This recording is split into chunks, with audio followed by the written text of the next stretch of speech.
Iran ও ইসরায়েলের মধ্যে উত্তেজনা চরমে পৌঁছেছে। ইসরায়েল সম্প্রতি একাধিকবার ইরানি স্থাপনায় হামলা চালিয়েছে, যার জবাবে ইরানও প্রতিক্রিয়া দেখিয়েছে সামরিকভাবে। এ পরিস্থিতিতে রাশিয়ার এমন অবস্থান আন্তর্জাতিক রাজনীতিতে নতুন মাত্রা যোগ করতে পারে বলে মনে করছেন বিশ্লেষকরা। এদিকে রাশিয়ার সাবেক প্রেসিডেন্ট এবং দেশটির নিরাপত্তা কাউন্সিলের উপপ্রধান দিমিত্রি মেদভেদেভ বলেছেন, ইসরায়েলের বর্তমান প্রধানমন্ত্রী বেনিয়ামিন নেতানিয়াহু থাকবেন না, একদিন তিনি বিদায় নেবেন। কিন্তু ইরান একটি প্রাচীন সভ্যতার দেশ, একটি দীর্ঘস্থায়ী রাষ্ট্র যা ভবিষ্যতেও থাকবে। 22 জুন সামাজিক যোগাযোগ মাধ্যমে দেওয়া এক বিবৃতিতে মেদভেদেভ এই বক্তব্য দেন। তিনি রাশিয়ার প্রেসিডেন্ট ভ্লাদিমির পুতিনের অন্যতম ঘনিষ্ঠ সহযোগী হিসেবে পরিচিত এবং আন্তর্জাতিক কূটনীতিতে তার মন্তব্যকে গুরুত্ব দিয়েই দেখা হয়।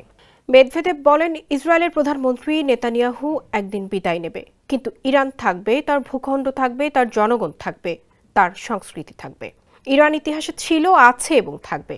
তিনি আরও বলেন, ইসরায়েলের গোপন পারমাণবিক কর্মসূচি আন্তর্জাতিক নিরাপত্তার জন্য হুমকি তৈরি করছে। তেল আবিব কিভাবে দীর্ঘদিন ধরে পারমাণবিক অস্ত্র গোপনে উৎপাদন করে যাচ্ছে, অথচ আন্তর্জাতিক আণবিক শক্তি সংস্থা সেসব কার্যক্রমে তেমন হস্তক্ষেপ করছে না, এবং এটা একটা প্রশ্নবিদ্ধ বিষয়।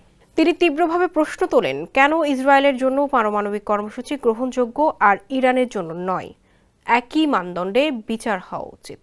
Товарооборот остается на